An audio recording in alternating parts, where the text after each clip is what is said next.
जय गुरु जी। संगत जी, जैसा कि हम सभी जानते हैं कि कंप्लीट सरेंडर करना बेहद आवश्यक है।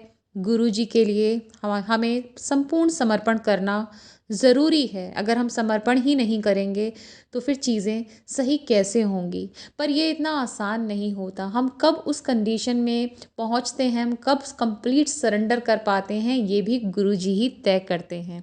पर हमें भरोसा पूरा रखना होता है, भक्ति से, सेवा सिमरन से जुड़े रहना होता है और हम धीरे धीरे संपूर्ण समर्पण कर पाने की स्थिति में भी आ जाते हैं। और ये भी एक बहुत बड़ी गुरु जी की ब्लेसिंग होती है। संगत जी, ये सत्संग है जनरल कपूर अंकल का, दिसंबर 2005 का, जो गुरु जी की पुरानी संगत हैं और बताती हैं वो कि किस तरीके से महाराज ने उनको बार बार नव जीवन प्रदान किया, कैसे उन्हें कष्टों से निकाला। आइए सत्संग शुरू करते हैं।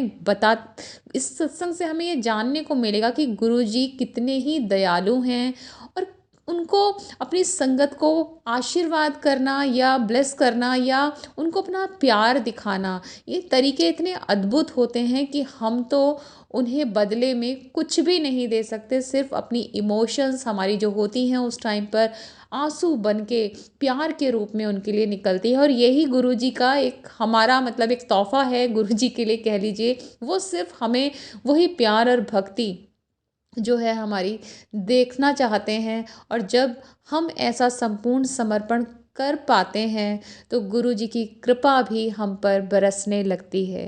तो संगत जी, सत्संग शुरू करते हैं। दिसंबर 2005 का ये सत्संग है, जब एक संगत के पश्चात कपूर अंकल को गंभीर रूप से वो बीमार हो गए और उनको निमोनिया हो गया।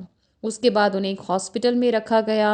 उनका जो निमोनिया था वो 104 डिग्री उनको फीवर था और शरीर में बहुत ही तीव्र उनको वेदना हो रही थी। तरह तरह की औषधियाँ उन्हें दी जा रही थी पर टेम्परेचर डाउन हो ही नहीं रहा था। सारे हॉस्पिटल में, क्योंकि वो डिफेंस बैकग्राउंड से थे तो सब जानने वाले ही थे, पूरी तरह से उनका अच्छा इलाज किया जा रहा था, उनका बहुत अच्छे से ध्यान रखा जा रहा था। पर बुखार टूटने का नाम ही नहीं ले रहा था। उन्होंने एक बार फिर से गुरुजी से विनती करी।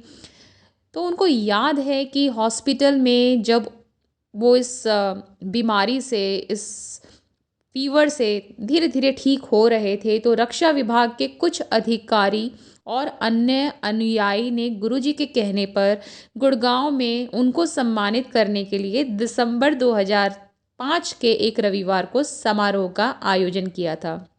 तो संगत जी, अब अंकल तो हॉस्पिटल में थे और आप सोचिए कि एक मरीज़ है जो निमोनिया ग्रसित है और रक्षा यंत्रों के माध्यम से उनका उपचार चल रहा हो, जब वो रिक्वेस्ट करे कि उन्हें बाहर जाने दो, उन्हें गुरुजी से मिलना है, तो कितना मुश्किल है वो परमिशन मिलना। पर उनको वो परमिशन दी गई क्योंकि वो गुरु जी के दर्शन करने के लिए बहुत उत्सुक थे। तो उन्होंने एक ज़िद्दी बच्चे की तरह उनसे ज़िद की, डॉक्टरों से, कि मैं कुछ घंटे के लिए मुझे बाहर जाने दें और मैं आपसे वचन देता हूँ कि मैं दर्शन करने के बाद आपके पास ज़रूर आऊँगा। तो वो अंकल कहते हैं कि उनके आश्चर्य का ठिकाना ही नहीं रहा जब वो उस समारोह में पहुंचे और संपूर्ण संगत की ओर से गुरु जी को पुष्पमाला पहनाने को कहा गया। सोचिए, गुरु जी को उन्होंने पुष्पमाला पहनाई सभी संगत की ओर से और उसके बाद वो उनके प्रेम में डूब गए जब गुरुजी ने उनको अपने ग्लास से पीने के लिए नारियल का जल दिया।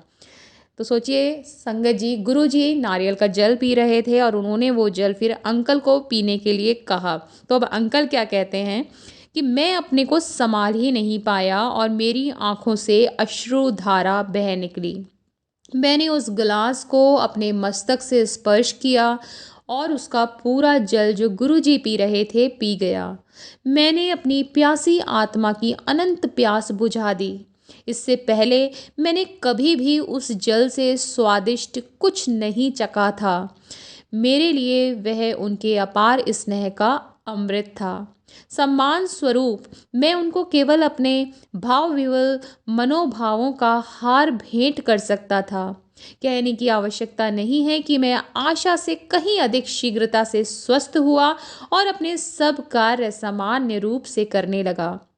इन सब चमत्कारों ने सिद्ध कर दिया कि गुरुजी एकमात्र परम सत्य हैं। वह अपने अनुयायियों से केवल संपूर्ण समर्पण की आशा करते हैं। संपूर्ण समर्पण का अर्थ है संपूर्ण निवारण, और असंपूर्ण समर्पण का अर्थ है असंपूर्ण निवारण। तो इसलिए संगत जी, गुरु जी पर भरोसा रखिए और कंप्लीट सरेंडर कर दीजिए। जब आप उनके चरणों से जुड़ चुके हैं तो फिर कहीं और जाने की आपको ज़रूरत नहीं है। गुरु जी ही आपको संभाल रहे हैं और आगे भी संभालेंगे। जय गुरु जी। अनंतम अनंतम शुक्राना गुरु जी।